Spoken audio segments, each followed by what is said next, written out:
Bumgardner with AAFMAA, the American Armed Forces Mutual Aid Association. For more than 144 years, we have been serving our military community. Our mission is to be the premier provider of financial solutions for the American Armed Forces community. And as the Director of Partnership and Member Engagement, I talk with other nonprofit organizations about what they are doing to help service members, their families, veterans, and the military community at large. And today I'm talking with Coast Guard Mutual Assistance. I have Jason Wong, who has over 30 years of service in the U.S. Coast Guard before retiring and taking on the role of COO at CGMA, whose mission is to promote the financial stability and general well-being of Coast Guard people through interest-free loans, grants, and financial counseling. Jason, thank you so much for being here today. And happy birthday, I believe, is in order. The Coast Guard is 233 years young on August 4th. So thanks for joining us. Yes, thank you, Sarah, and to AAFMAA for the opportunity to spend some time with you today to highlight the work of Coast Guard Mutual Assistance. Absolutely. So after your 30 years of service, how did you get connected to Coast Guard Mutual Assistance? So I'm very new to the CGMA team, having been only in my position for about 2 months.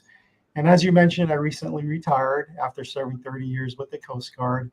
And while I'm new to the team, I'm not new to CGMA. So when I was a very junior service member, reporting into a new unit, and part of the command's check-in process, in addition to making sure my move went smoothly, my household goods arrived, and I had accommodations, they provided me with an overview of CGMA's programs, which was fantastic.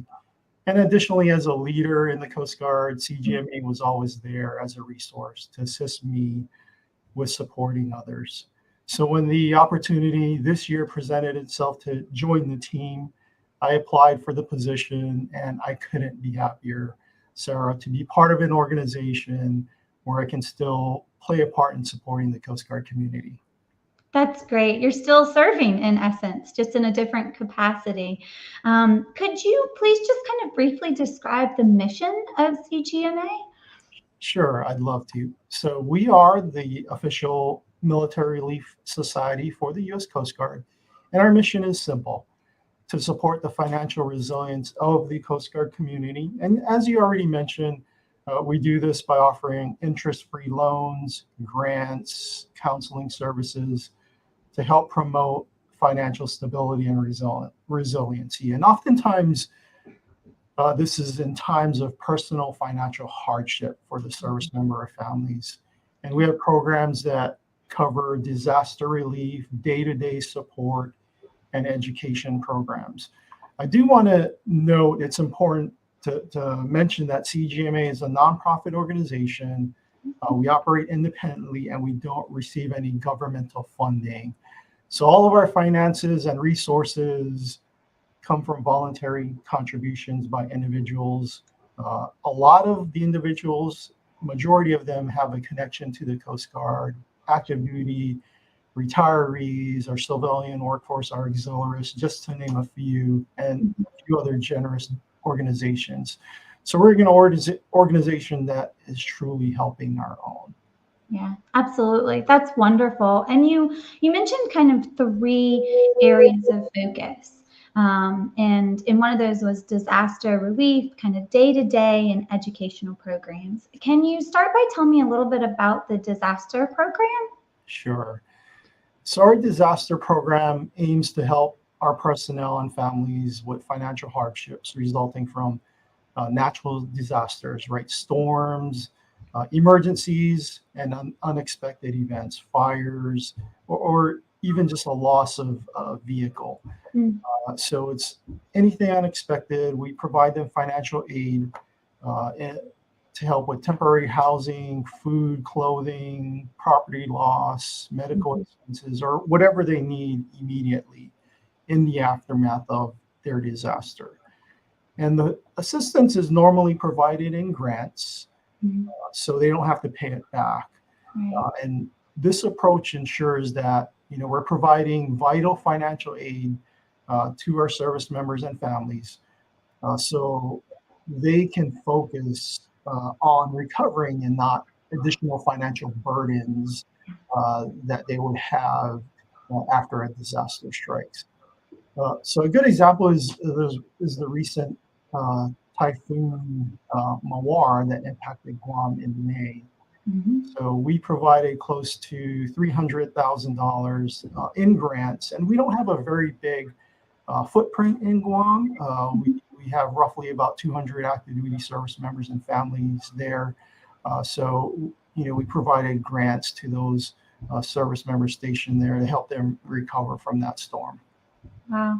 And I think you mentioned something that's really important to highlight, which is when somebody has gone through a disaster, right, and they're in crisis mode, being able to know that there's this organization that can step right in and provide immediate financial assistance and them not have to worry about paying it back. Just Right. truly level set yourself, get you and your family okay, and then move forward from there. So that's tremendous. I mean, just recently, $300,000 to these service members. So when we talk about kind of the day-to-day programs you provide, what kind of support do you offer for those? Sure. So this bucket, if you will, out of the three buckets, is where majority of our programs lie. Okay. So it runs the spectrum of adoption, support, childcare, closing cost assistance, debt management, emergency travel, vehicle repair, even to pet expenses. So I would say we're very agile. Our organization is when there is a need, we'll identify the need and we'll create a new program quickly to support that need. And maybe I can just highlight a couple of cases recently to help highlight what our day-to-day programs kind of offer. So the first case is about a retiree. We provided a retiree with a combination of a grant and loan to avoid foreclosure of his home. This retiree was going through a challenging time. So he was out of work for a period of a few months after having surgery. And at the same time, his spouse lost her job. So they were without an income for a few months and they fell behind on their mortgage payments. So they reached out to us and we were able to provide the retiree with the funds he needed to avoid foreclosure of his home. One great example. Another one is recently we had an active duty petty officer who unfortunately is battling a terminal illness and going through treatment right now. And his spouse had to stop working to become the primary caregiver for the service member and their 4 children. So the loss of the spouse's income was a big financial challenge for this family. So we're able to provide them with a grant to cover a couple of months' rent, utilities, and bills while the service member goes under treatment. So those are 2 examples of just day-to-day support. In addition to what I mentioned earlier, that wasn't the entire list, but Sure. everything not under disaster and not under education falls in this bucket. Falls in the day-to-day. Well, and I think, you mentioned something that was kind of important, which was, in this day-to-day, right? People who are living day-to-day, lives and the assistance that they might need in it, if you are agile, right? So if there is a need by somebody who is in the Coast Guard or a veteran of, and you don't have that program, you can, move things around and say, okay, let's create a program so we can provide you that assistance. So it's what that kind of takeaway for me is that if there is anybody, right, who's out there thinking, gosh, I need help, but it's something that's a one-off thing, or I don't really know, that the best thing to do is to ask, because it might fall in this day-to-day, and you can get the help. And so you mentioned about, one of the other focus areas, which is continuing education, how important that is. Can you tell us a little bit about the educational program to pursue advanced education? Sure. So we have grants to assist with the cost of pursuing higher education. And these grants can cover anything from computers, tuition fees, books, and other educational expenses. And then we offer interest-free loans for continuing education. And to my point earlier about being agile and creating new programs, we recently created a program that provides assistance in conjunction with the Coast Guard's newest certification program. So it helps service members enhance their skills and qualifications through certifications. So we'll provide the money up front to get these certifications before they get reimbursed.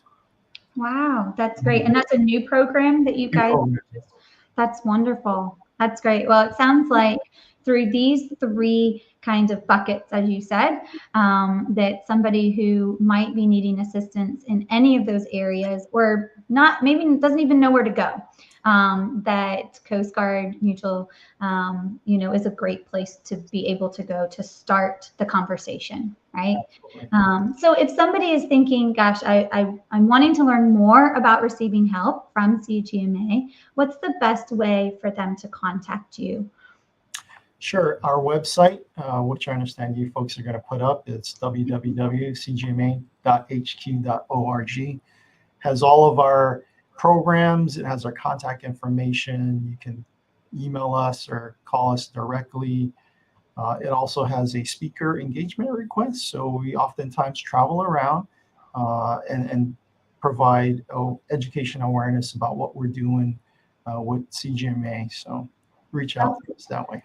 Yeah, that's wonderful. And I like that you have a speaker engagement as well, because the more people that do get educated on the resources and the type of help that you're able to offer can open up for people saying, I might need that help, or I might need to let my younger service members know about CGMA, or I might be in a position where I want to help the cause of CGMA and be able to provide that support in that nonprofit space. So that's wonderful. I really appreciate your time today in talking about CGMA. Did we miss anything? Was there any outlying programs or anything that we missed that we needed to be highlighting? I will mention, you already mentioned it when we first started, that this Friday, August 4th, is our Coast Guard's birthday, celebrating 233 years of service to our nation. So we're running a fundraising drive until August 11th. With matching donations up to $25,000 made possible by a generous donor. So please, if you feel inclined to help our Coast Guard community, visit our website. Yeah, that's wonderful. What a great way to say happy birthday. Yeah, So, I love that. Well, thank you again, Jason, for joining us for today, for educating our audience and the military community at large about what CGMA is doing. That is going to wrap up our LinkedIn Live for today. I'm Sarah Bumgardner. Of course, if you would like more information about AAFMAA and financial readiness within the military community, you can always subscribe here on the QR code. Otherwise, I thank you for joining and have a wonderful day. Bye now.